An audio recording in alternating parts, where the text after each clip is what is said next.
Hi, how is it going? Welcome to Code with Z. Today's question is LeetCode number 29, divide two integers. Now, first of all, I want you to know that I'll explain and visualize everything, literally everything in the coming slides. But for the sake of reading the question, let's see what the question is actually asking us for. So as you can see, we're given two integers here, and one is called a dividend and the other one is called a divisor.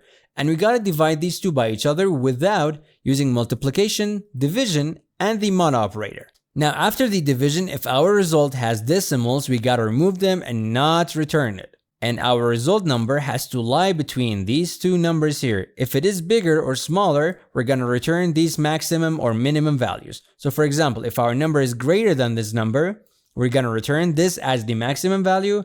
And if our number is smaller than this number here, we're gonna return this as the minimum value. Alrighty, let's solve this together, and don't worry, I won't finish this video until I make sure you fully understand how to solve this problem once and for all, and we're gonna have a visualization of everything, literally. Alrighty, so first of all, this is our dividend, and this is our divisor, and these two were given to us. Now, if we could actually do division, 10 divided by 5 is gonna be 2, right? But how did we actually come up with this 2? What we gotta think about here is that y10 divided by 5 is equal to 2. Because we can't use division here directly, so we gotta come up with an alternative way for actually getting the same result, right? Well, let's think about it. We only have two numbers, right? 10 and 5. And when we actually divide a number, we could technically say that we are kind of subtracting one number from the other, and I'll just show you how. For example, we said 10 divided by 5 is 2, right? Well, if we actually subtract 5 from 10, 10 minus 5 is gonna be 5, right? So we have one subtraction here, right?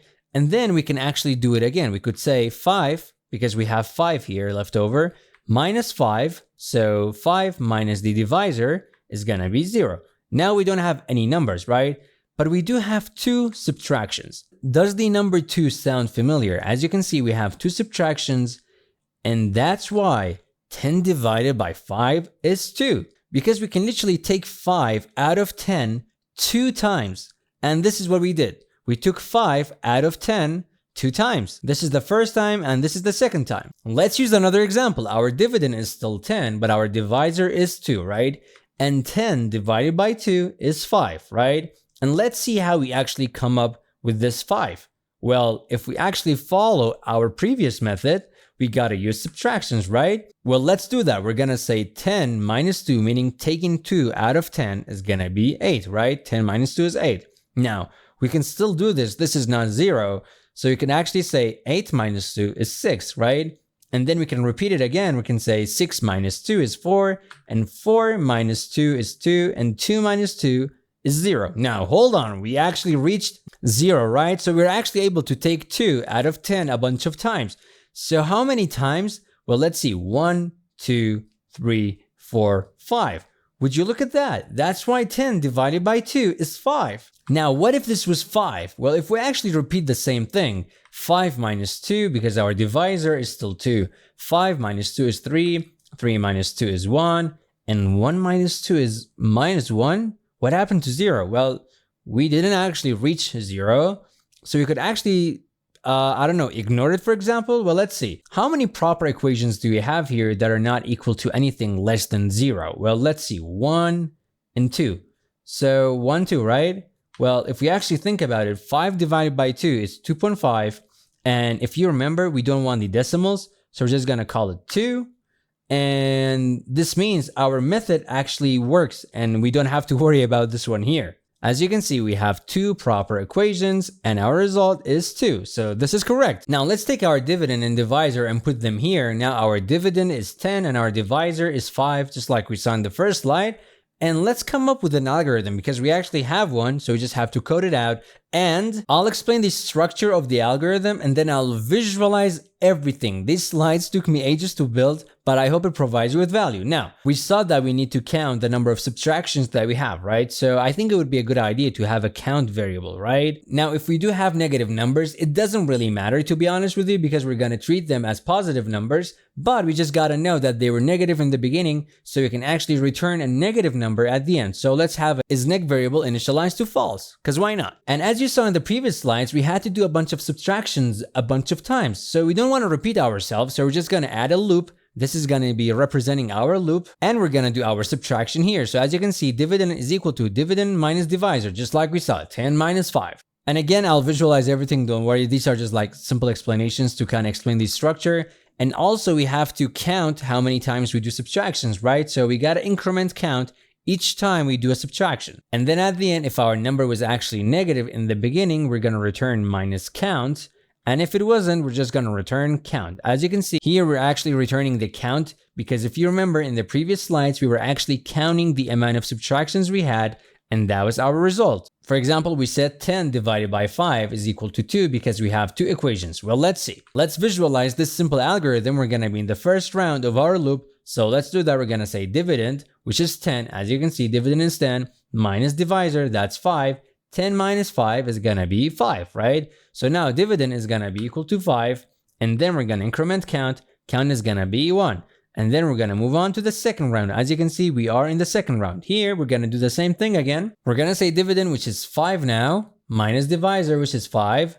And that's going to be 0. So dividend is going to be 0. And we're going to increment our count. And we're going to break out of this loop because the condition for keeping this loop going is that we want to keep on looping as long as dividend is greater or equal to divisor. Now, dividend is 0 and divisor is 5. And as you can see, this condition is not true, so we're gonna break out of this loop. Isneg is not true, so we're gonna fall inside this else statement and we're gonna return count, and count is 2. Now this algorithm works perfectly, but if our dividend is 1,000 and if our divisor is still 5, it's gonna take forever to actually get to a result because we have to do about 200 subtractions, right? And that's gonna take a lot of time. This code is perfect, but it is slow. And when you actually go from 1,000 to 100,000 and our divisor is still 5, we gotta do thousands of subtractions and we don't want that, right? That's gonna be really slow. So we gotta add some stuff to our code to make it faster. Well, let's think about it. What should we actually do? Well, the problem here is that our divisor is really small. Think about it. For example, because this is 1,000 and our divisor is 5, we have to do about 200 subtractions. But if our divisor was 500, for example, we only need to do 2 subtractions, right? So if we find a way to enlarge our divisor, we're gonna solve the problem and our code is not gonna be slow. So we gotta somehow enlarge our divisor without messing up the calculation, right? And this is gonna be pretty simple. I'll show you right now and then I'll visualize it again. So let's actually add a little bit of space here. As you can see, it's the same thing. I just added more space and actually dragged these down. Here, we're gonna define a variable called temp, and that's gonna be equal to our divisor, right? As you can see, temp is equal to divisor. Now, we're gonna do something to enlarge our temp variable so we can actually be done with the calculations faster. And then below this, we're gonna have a variable called multiple, and that's gonna be initialized to 1. Now we need to enlarge our temp that's equal to divisor. So for doing this, we're gonna use a loop to enlarge our number, and we're gonna say temp is gonna be equal to temp plus temp, and then multiple is gonna be multiple plus multiple. And don't worry, you're gonna see how this works in the visualization. All you need to know now is that these two are gonna help us with enlarging our divisor so we can be done with our calculation faster. Which calculations? These calculations. Here we're saying dividend is equal to dividend minus divisor. Well, we're not going to use divisor anymore because here temp is equal to divisor and we enlarged our temp. So here we're going to say dividend is equal to dividend minus divisor because our temp is literally our divisor, but we've enlarged it and actually turned it into a bigger number that will not miss our calculation and will actually give us the same result. And after this, our count is gonna be different, right? Because we've actually enlarged the number, we gotta know how many times we've enlarged our temp or our divisor, right? And we're gonna use multiple. We're gonna say count is equal to count plus multiple. And this will help us to not mess up the calculation because it's gonna tell us how many times we've actually enlarged our divisor. Now let's visualize all of this. So in the beginning, our temp is equal to divisor, right? So temp is equal to 5 because our divisor is 5, right? And our multiple is initialized to 1, and then we're gonna enter this loop, right? Here we're gonna say 5. As you can see, temp is equal to 5, so 5 plus 5 is equal to 10, so our temp variable here is equal to 10. And then below this, multiple is 1, so multiple is gonna be equal to 1 plus 1, and that's gonna be 2, so now multiple is equal to 2. And then we're gonna keep on looping inside of this inner loop here Now temp is equal to 10 because in the previous round, temp was equal to 10. So 10 plus 10, that's going to be 20. And multiple in the previous round was 2. So 2 plus 2, that's 4. And now temp is equal to 20 and multiple is equal to 4. In the next round of the same loop, we're going to say 20 plus 20, that's going to be 40. And multiple in the previous round got increased to 4. So 4 plus 4, that's going to be 8, right? And then we keep on looping. As you can see, 40 plus 40, 8 plus 8, 80, 60. Again, same thing, 80 plus 80, 16 plus 16, 160, 32. Again, 160 plus 160, 32 plus 32, 320, 64. And we're going to say 320 plus 320, 64 plus 64. As you can see now, our temp is 640 and our multiple is 128, right? Now we want to keep on looping, but we're going to keep on looping as long as temp plus temp is smaller or equal to dividend, right? Our temp is 640, right? If we actually add another 640 because we're going to add temp to temp, right? That's going to be over 1,000 and this condition is going to be false, right? So we're going to exit this loop and come back to our original calculations. Now, instead of saying 1,000 minus 5, because our divisor is 5, we're going to say 1,000 minus 640. And that's going to be equal to 360. So now our dividend is going to be 360. And this is how we actually make our algorithm way faster. And then we're going to say count is equal to count plus multiple. Well, count is 0 and multiple is 128. So let's do that. 128, now count is 128. And here we're going to reach the end of this loop, but the condition is that we're going to keep on looping as long as our dividend is greater or equal to divisor. Now we have 360. Is it greater or equal to 5? It is. So we're going to keep on looping. Again, same thing. Temp is going to be equal to divisor. Divisor is 5. Multiple is going to be initialized to 1. We're going to enter our loop.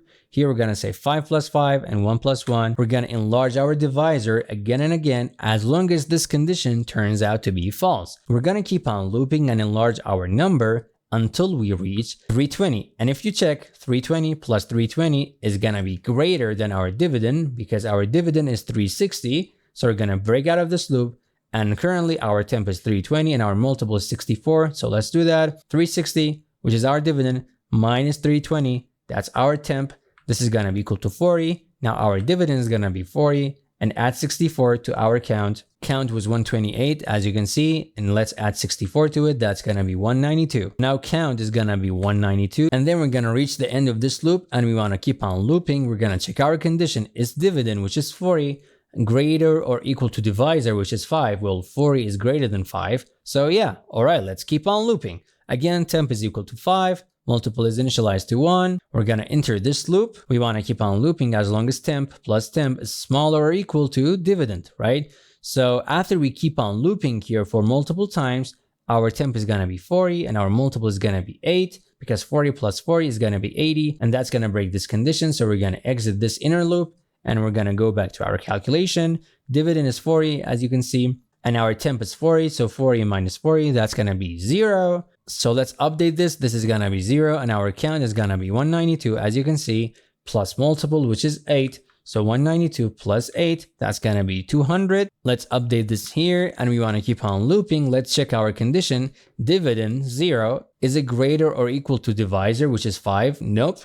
Alrighty, we're going to break out of this loop. We're going to check if isNeg is true. It's not, so we're going to fall inside of this else statement and we're going to return count. What's count? Well, let's check. Count is 200, so we're going to return 200. And if we check 1,000 divided by 5 is going to be equal to 200. We can literally subtract 5 from 1,000 200 times. Now, let's code this in the simplest way possible. Alrighty, so first of all, we're going to define our count variable just like we saw in the slides, and this is going to be initialized to 0. And then below this, we're going to have our while loop. And we're going to say we want to keep on looping as long as dividend is greater or equal to divisor, just like we saw in the slides. And then we're going to enter our while loop. Here we're going to define our temp variable, and that's going to be equal to divisor. Again, just like we saw in the slides. Below this, we're going to have our multiple variable, and this is going to be initialized to 1.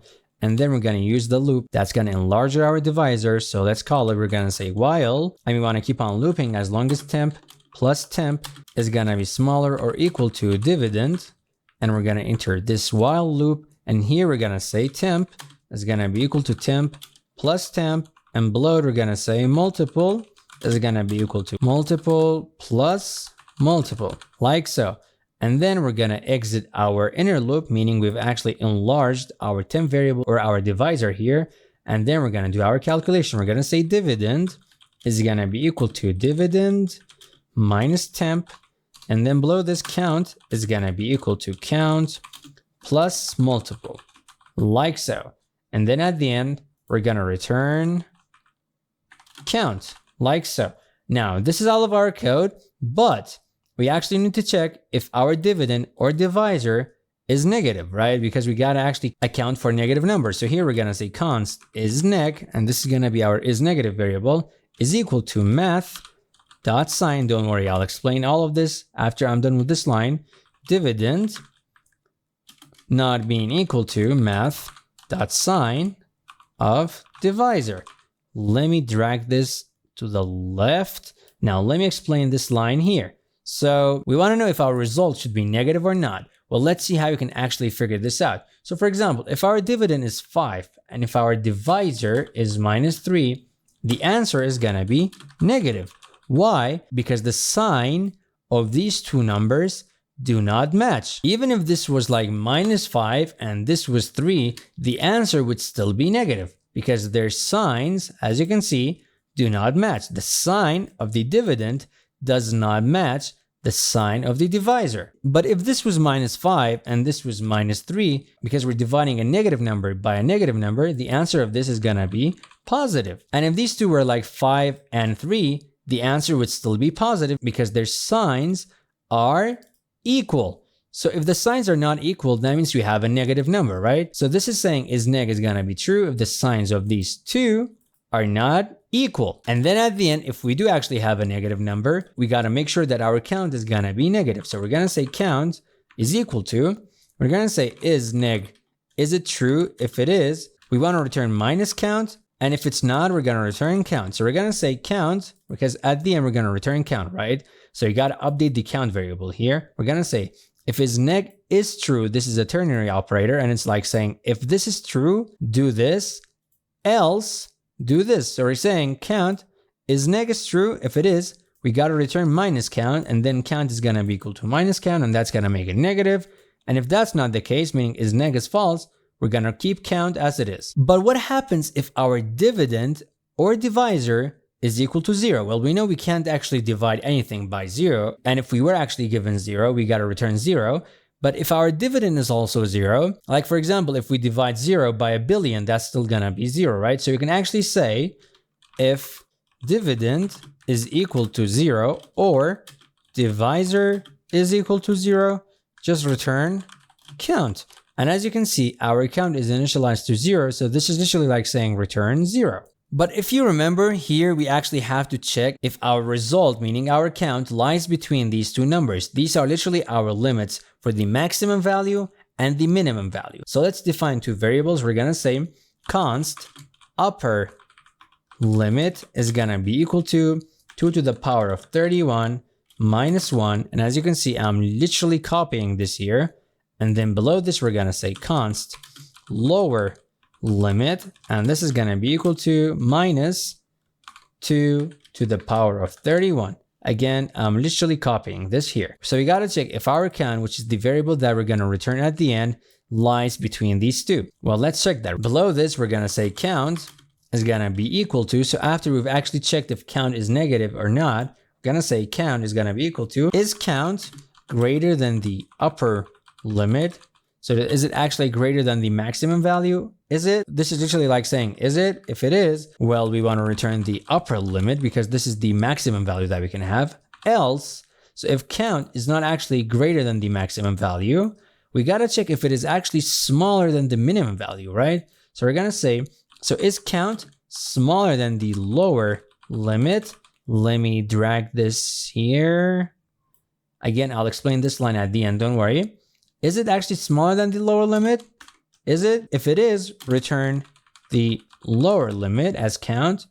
Else, keep count as it is. Because if it's not actually greater than the upper limit and it's not smaller than the lower limit, that means count is actually between these two values. So we're going to keep it as it is. If that was not the case, count would actually be equal to the upper limit or the lower limit. Now, this is everything, but we still need to add two simple things to actually make sure that we cover all of the edge cases. As you remember, we said isNeg is gonna check if our numbers are positive or negative, right? But we're gonna treat our divisor and dividend, as we said in the slides, as positive numbers, right? So even if we were given negative numbers, because we actually account for the isNegative here, we're gonna treat them as positive. So here we're gonna say dividend is gonna be equal to math.absolute, and this is gonna convert any number into positive number, dividend. So here we're literally saying dividend has to be positive, and same thing for divisor. So divisor is gonna be equal to math.absolute divisor, like so. And this is gonna make our numbers positive. Now let me zoom out. This is all of our code, as you can see. Now let's run it. Moment of truth. It would be really funny if we don't actually get accepted. As you can see, both of them are accepted, 1 and 2.